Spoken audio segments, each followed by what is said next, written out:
Bienvenue. Aujourd'hui, le message va être pris dans le livre de 2 Timothée. 2e chapitre.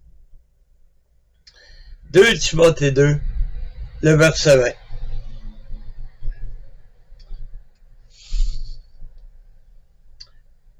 On peut y lire que dans une grande maison, il n'y a pas seulement des vases d'or et d'argent, mais il y a aussi de bois et de terre.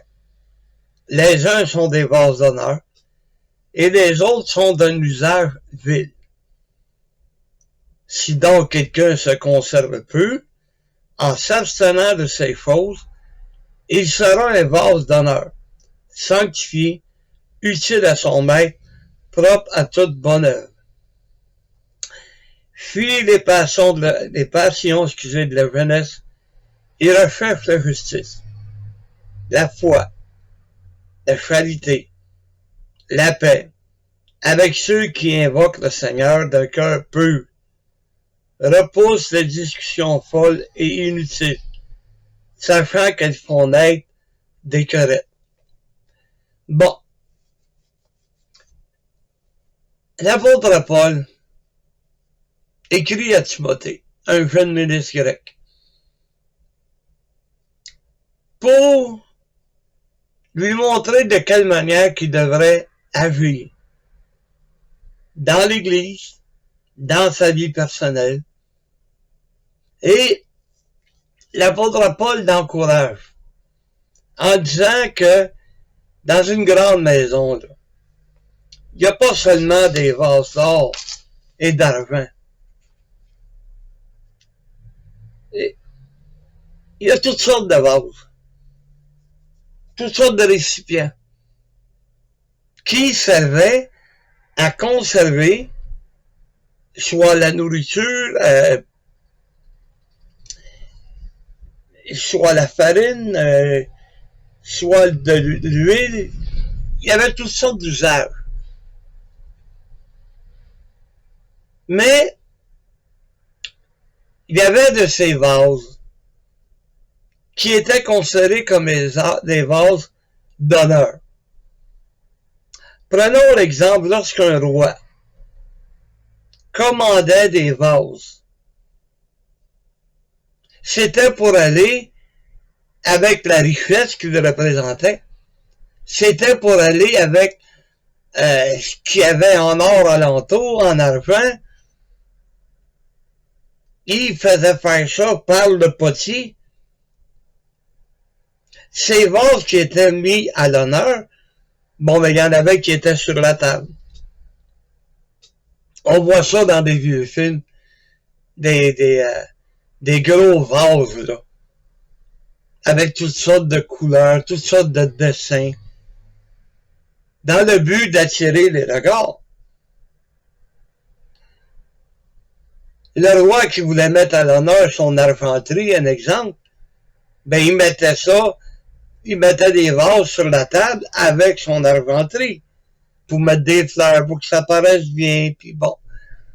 Mais il y avait aussi des vases d'un usage vil, qui servaient à une seule chose, conserver ce que tu y mettais dedans. Il était pas mis sur la table à l'honneur, là. Ces vases-là, ils étaient en bois ou en terre cuite. Ils étaient mis dans des pensions, dans le placard, parce que c'était des vases d'un usage qui était vide. Voyons donc, tu sais, ça servait juste à mettre la nourriture, tandis que le vase qui était d'honneur, ben lui, la plupart du temps, c'était pour y mettre des fleurs, c'était pour mettre la beauté sur la table, la beauté dans la pièce. Ils étaient mis à l'honneur. Tu sais, c'est comme si on prenait un plat Tupperware et qui coûte la peau des fesses. Là. Parce que, excusez-moi, mais Madame Tupperware, il faut qu'elle se fasse un salaire. Donc, tu vas payer un gros prix. Tandis que le plat de margarine, ben, il te coûte rien, là. Tu l'achètes pas pour le plat, tu l'achètes pour la margarine en premier. Mais un coup que la margarine est disparue, un coup tu as utilisé la margarine, un coup que tu as nettoyé le plat, ben, qu'est-ce qu'on fait la plupart du temps? La plupart des gens, ils vont pas le jeter. Il est quand même bon, là. Parce que tu peux mettre ta sauce à spaghetti. Hein? Qui d'entre nous, dans le congélateur, n'a pas un plat de margarine rempli de sauce à spaghetti? J'ai pas mis à l'honneur, lui, là. Les plats de Madame Tupperware, eux autres, oh, c'est pas pareil. Et tu mets pas de la sauce à spaghetti là-dedans. Eh non, ils vont tous se beurrer. Tu sais, le plat de margarine, un coup que tu l'as mis 3-4 fois, et même si la sauce tomate, elle disparaît pas sur les rebords, tu vas le sacrer dans les vidanges, je t'ai rien coûté. Tandis que le plat de Tupperware, mais tu vas en prendre soin. Hein? Donc, le potier, lui, il fabriquait les vases. Et l'apôtre Paul, il nous compare. Comme si le potier qui était Dieu était le potier céleste. Il nous compare, on est tous faits de la même manière. On descend tous d'Adam, le premier homme, fait de poussière, fait d'argile, que Dieu a façonné et qui a créé un homme et une femme par la suite en prenant la côte de l'homme. Et on est tous descendants d'Adam et Ève. Mais il y en a qui prennent à cœur l'œuvre de Dieu. Ils vont rechercher l'honneur. Pas pour eux autres. Ils vont rechercher l'honneur pour la gloire de Dieu. Ils vont vouloir devenir des vases que Dieu va mettre à l'honneur. Puis il y en a d'autres, ben, que ils s'en foutent. Il y en a d'autres que tu les mets dans le micro-ondes puis ils viennent tout croche.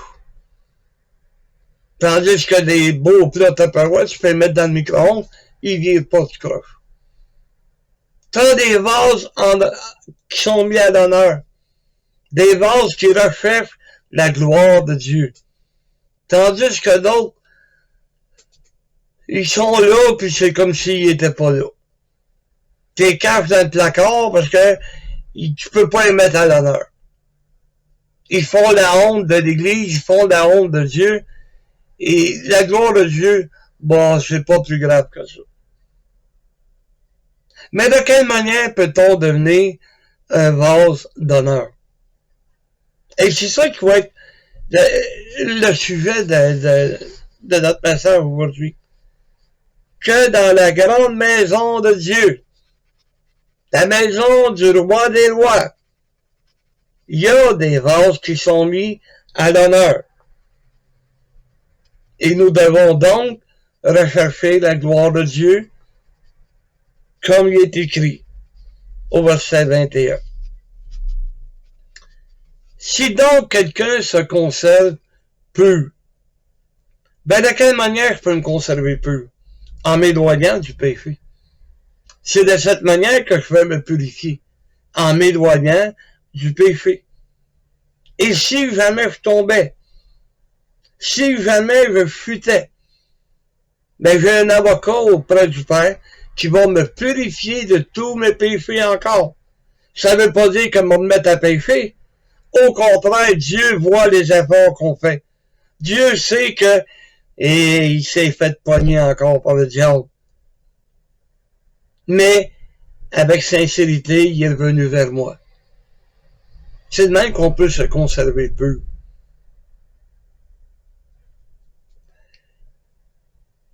en s'abstenant de ces choses. Il sera un vase d'honneur, sanctifié. Et oui, nous sommes devenus saints à cause du sang de Jésus. Utile à son maître. Quand tu recherches la gloire de Dieu, Dieu va te demander d'agir, de faire des choses pour sa gloire. T'es utile à ton Dieu à ce moment-là. Tu sais, si t'es enfermé dans le placard parce que tu as peur d'être reconnu comme un chrétien, d'être reconnu comme un enfant de Dieu, parce que tu as peur de travailler pour l'œuvre de Dieu, tu as peur de faire avancer l'œuvre de Dieu, ben t'es inutile. T'es d'un usage vil, qui ne sert pas grand-chose. Mais si tu t'abstiens du péché, que tu repousses le péché, que tu veux travailler pour l'œuvre de Dieu, que tu veux être utile à ton maître, là, tu vas devenir un vase d'usage d'honneur. Propre à toute bonne œuvre. Ben oui, parce que Dieu va placer des œuvres devant nous.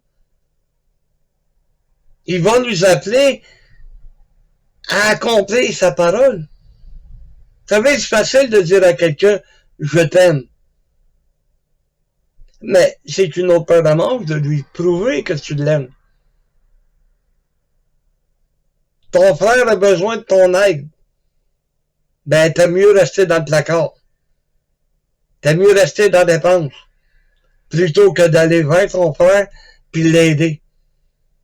Puis l'aider de ça veut pas dire prendre la barouette, aller chercher des poches de sable puis de faire un jardin à ton frère. C'est ça que ça veut dire, hein. Ton frère a besoin d'un coup de main. Ben souvent, c'est une épaule. Ben souvent, c'est une oreille.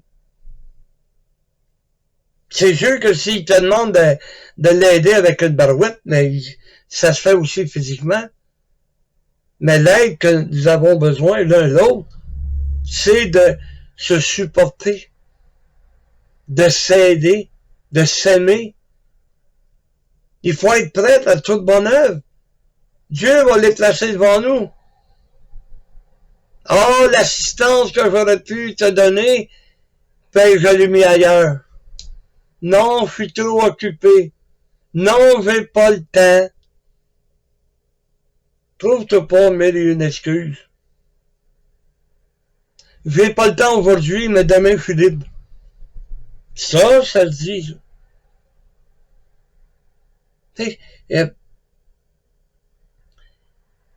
Quand on est au service de Dieu, la seule chose qui est importante, c'est Dieu. Nous sommes à son service. Il faut être prêt à toute bonne œuvre. Et au verset 22, il dit, fuis les passions de la jeunesse. Bon. Où est-ce qu'on s'en va avec les passions de la jeunesse? Comme s'il n'y avait rien que la jeunesse qui avait des passions. Non. Mais je vais vous donner un exemple. Quand j'étais jeune, OK, je pratiquais les sports. J'aimais les sports. C'était une passion pour moi. Tu sais, avant de connaître ma femme, là, 7 jours par semaine, je pratiquais un sport. Ça soit le ballon-ballet, le hockey, le baseball, nomme quelque chose, je le pratiquais. C'était une passion pour moi. La pêche est une passion pour moi. Il y en a, ça va être la chasse. Il y en a d'autres, ça va être le jardinage. Nomme quelque chose. On a des passions. Quand on parle de passion, c'est pas seulement envers une femme, là, ou envers un homme. Non, les passions, c'est de qu'est-ce qui te tient à cœur. Mais, mon frère était en fureur après moi. parce qu'on avait participé à un tournoi de balle molle. Et nous nous sommes rendus en finale. Mais l'heure à laquelle on devait jouer était l'heure où le culte commençait. Alors, j'ai eu le choix entre ma passion et ma nouvelle passion qui était l'Église, Dieu, la présence des frères et des sœurs. Ça, c'était ma nouvelle passion. Mais j'aurais pu me laisser emporter et aller, justement, pratiquer mon autre passion qui était la balle molle. J'étais un assez bon joueur. Et l'équipe avait besoin de moi. J'aurais pu aller là. Mais j'ai choisi d'aller à l'église. Mon frère était en fureur. C'était lui le coach. Il savait que j'allais à l'église. Et j'ai choisi d'aller à l'église. Mais ma passion était là, dans le sport. Aujourd'hui, ben, je suis, tu sais, quand il dit, je suis des passions de la jeunesse, aujourd'hui, oublie ça. Rendu à un certain âge, je vais abandonner le sport. Parce que mon corps ne permettait plus que je pratique les sports que j'aimais tant avant. Fuis les passions de la jeunesse.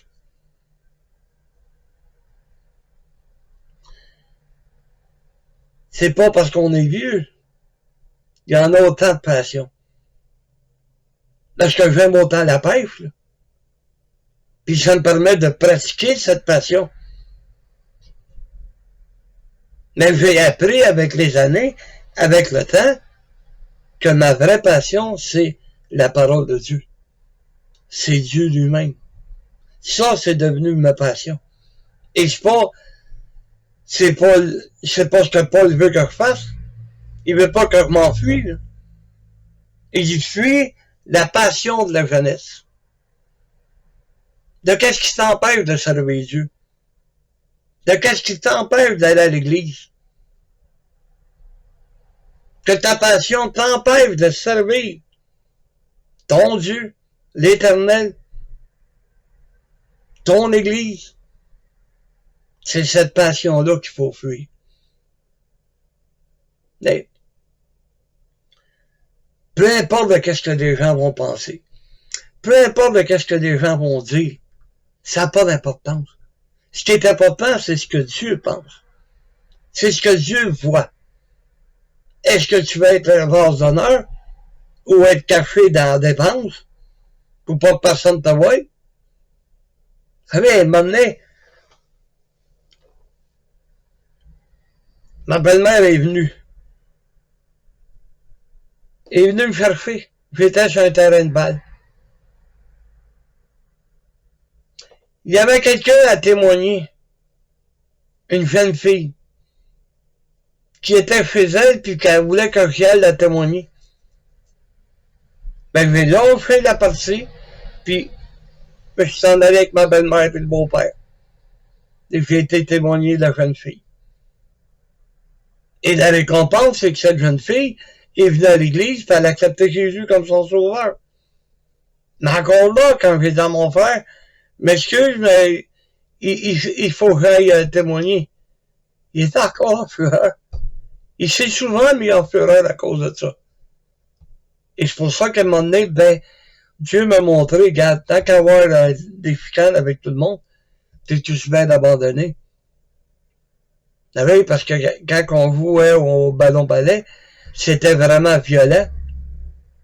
Tu sais, des coups de balai, là, durcis par le froid, en plastique, moi, c'est une affaire, ça fait mal. Et quand tu commences à frapper ces chevilles des autres joueurs, par habitude, tu sais, Fait qu'à un moment donné, ben, j'ai abandonné là aussi.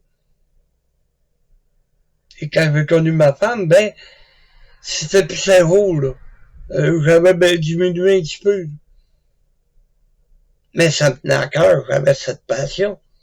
Mais aujourd'hui, j'ai encore plus de passion pour la parole de Dieu. Ensuite de ça, il dit, il recherche la justice. Bon, quelle justice que je devrais rechercher? C'est la justice de Dieu. Et la justice de Dieu, qu'est-ce qu'elle dit? On est tous sur le même pied d'égalité. Il n'y en a pas un plus grand que l'autre. Tous sur le même pied d'égalité. C'est pas parce que tu as un titre que tu es plus grand, plus important que n'importe quel membre de l'Église. La justice de Dieu va te faire voir les autres plus grands que toi-même. C'est ce qu'on appelle l'humilité. La justice de Dieu, c'est, elle tient pas compte de ce que tu as l'air. Hein? Que tu sois beau, laid, que tu sois petit, gros, grand, ça n'a aucune importance pour Dieu. Il regarde pas ce que tu as l'air. C'est ça la justice de Dieu. C'est aussi important que le pasteur peut l'être, que le diacre peut l'être. Ça, c'est selon l'homme. Parce que selon Dieu, le pasteur ou le n'importe quel membre, ils sont tous sur le même pied d'égalité.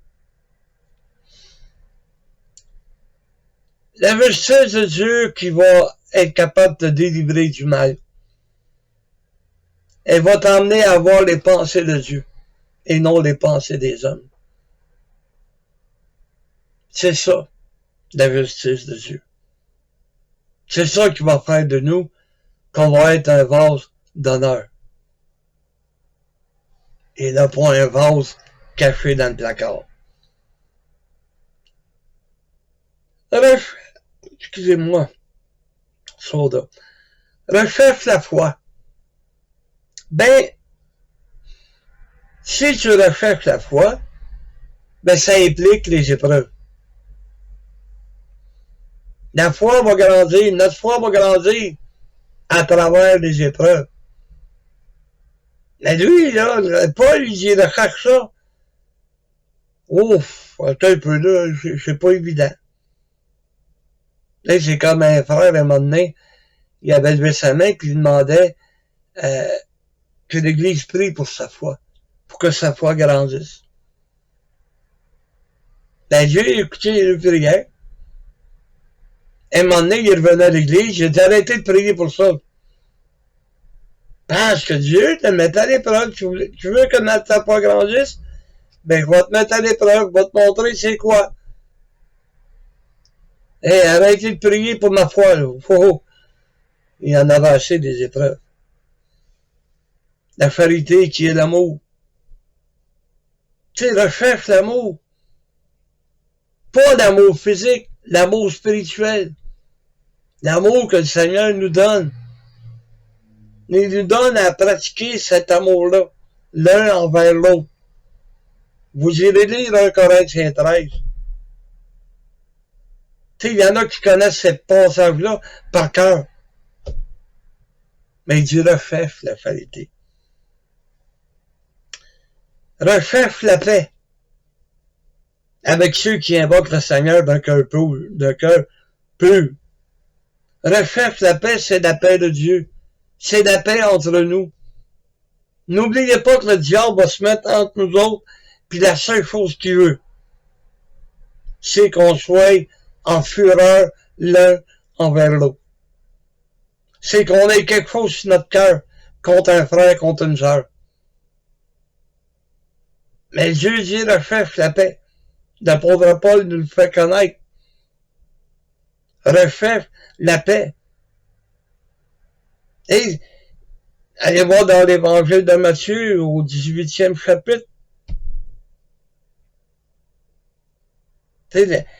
À partir du verset 15, quand il dit de quelle manière nous devrions agir, si tu sais que ton frère a quelque chose, et va entre toi et lui seul, puis s'il t'a offensé, ben arrange-toi avec lui. recherche la paix. Faut pas que tu y en veuilles. OK, c'est peut-être pas drôle, là, qu'est-ce qu'il a fait, là, je sais pas, là. L'insulte est peut-être trop grande pour toi, mais recherche la paix. C'est celle que Dieu nous donne. La paix de notre âme, la paix entre nous. C'est l'amour qui doit régner. Et non pas la haine, non pas les crocs sur le cœur. C'est l'amour. Et au verset 23, je repousse ces discussions folles et inutiles, sachant qu'elles font naître des querelles. Mais il va falloir qu'on retourne dans la maternité de Dieu. Ouais. Il faudrait qu'on retourne là où les âmes vont naître de nouveau. Repousse les discussions folles, ça t'avance à rien. Il y en a combien on appelle ça des obstineux. Ils veulent avoir raison, puis ils vont tout faire pour avoir raison. C'est les hommes qu'il faut qui naissent de nouveau, pas les querelles. Pour ça que tu dis, va dans la maternité de Dieu. Va là où les enfants vont naître. Va dans l'église. Est-ce que c'est là qu'a lieu des nouvelles naissances? C'est des nouvelles naissances spirituelles qu'on a besoin, pas des querelles. Des querelles, là, ça va te donner quoi? Que tu aies raison. Ça va t'avancer à quoi? Avoir raison, mais que ton frère ne veut plus te parler. Ta soeur va être en fureur après toi. Tout ça parce que tu veux avoir raison. J'aime mieux abandonner la discussion. On arrête ça là. Ça donne rien.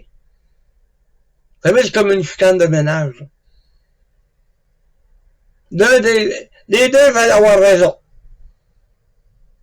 Mais il y a un des deux qui va être assez intelligent pour dire en lui-même, ben là, on s'en va vers une chicane. Ça donne rien. Ça avancera pas à rien. Au contraire. Laisse la discussion se terminer là. Va prier le Seigneur. Prie le Seigneur. Et le lendemain, quand ça nous arrivait, moi et ma femme, c'est elle qui avait raison. Dieu me faisait comprendre qu'elle avait raison. D'autres fois, c'est moi qui avais raison. Dieu lui faisait comprendre. Au lieu de se déchirer le cœur parce qu'on voulait avoir raison, ben on est devenu raisonnable. Tiens, c'est ça le mot. On a été raisonnable, puis Dieu nous a bénis. Dieu nous a bénis parce que on a continué notre chemin. On ne s'est pas arrêté là. Il y avait assez d'amour entre nous deux pour que on se rende jusqu'à aujourd'hui. 26 août 1978. On s'est mariés pour le meilleur et pour le pire. On a vécu le meilleur. On a vécu le pire. Parce que c'est quand les enfants arrivent quand les enfants arrivent pour la première fois que tu deviens mère, père, hey, c'est le meilleur, ça, là. Tu peux pas avoir mieux que ça. La journée qui se marie, c'est le meilleur, là. Mais quand la maladie frappe, là, ça, c'est le pire. Eh non. Nous sommes encore ensemble. Depuis tant d'années. Depuis que le Seigneur nous a bénis. Lorsque L'un et l'autre, on s'est donné. Mais je suis donné à ma femme, elle s'est donné à moi. Et je te dis pas que ça a toujours été le bonheur total. Mais je peux dire une chose. On a connu le bonheur, puis on continue de le connaître. Même dans la maladie. De qu'est-ce qui est censé d'être le pire, peut devenir le meilleur aussi. C'est le message que Dieu m'avait mis à cœur de vous apporter. Évite les discussions folles. Puis ça, les discussions folles, c'est pas avec ta femme puis avec ton mari. Ça peut être avec n'importe quel membre de l'Église. Donne-y raison. T'es pas obligé d'y donner raison. Tu peux juste arrêter la discussion. Et prier Dieu, puis Dieu va te faire comprendre ou lui faire comprendre. C'est ça le message. Que Dieu nous bénisse. Amen.